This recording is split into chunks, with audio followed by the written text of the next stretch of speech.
During World War II, the people fought against Holocaust. In Rwanda, they fought against genocide.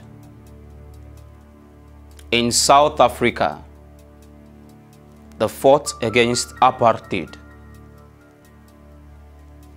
In Sierra Leone, they fought against the plague of locust. But in my country, we still fight for common sense. I was told there was a time the people came together to elect one man as their democratically elected president. Those were the fresh days of democracy. Sadly, our democracy lost its life at birth. People took to the street. Boys and girls, young and old, rich and poor, everyone took to the street. Even the media was made not to rest. The trees walked, the wind spoke. The animals roared and crowed. Old men and women from caves and shrines read their head. The international community became uneasy. Planes and jets from right and left, griots and bards sound the drums of war. Ladies and gentlemen, the world stood still. Adakaboro, Alao Akabashorun,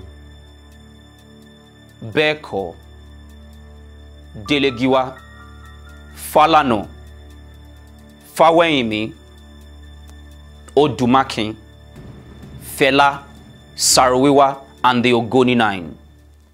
They spoke, they wrote, they stood and lampooned. But our democracy lost its life at birth. Last week, I heard children under the age of 16 got their PVC. Last month, in a state of 20,000 people, one man got 40,000 votes.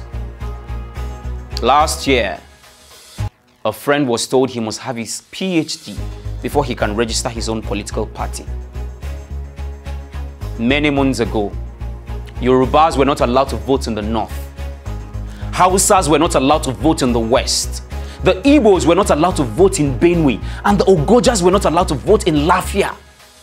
All for what, if I may ask? When colors and creed dictate the game, democracy will not survive. When prayers and vigils replace your PVC, democracy will not survive. When schools are on strike and more churches are built, democracy will not survive. When doctors sit at home from lack of pay and politicians, legislators are paid to sit, democracy will not survive. When I pay to vote, I run, I get shot. I stumble, I get burned for speaking my thoughts. Democracy will not survive.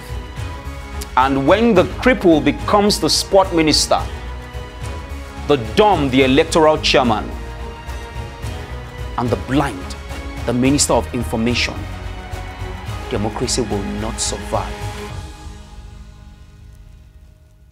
When election is free and unfair, my rights in the spare and my expressions in check, democracy will not survive. And when the young forget their vision and agree to eat crumbs in frustration, raising their hands in appreciation to the killers of their generation, democracy will not survive.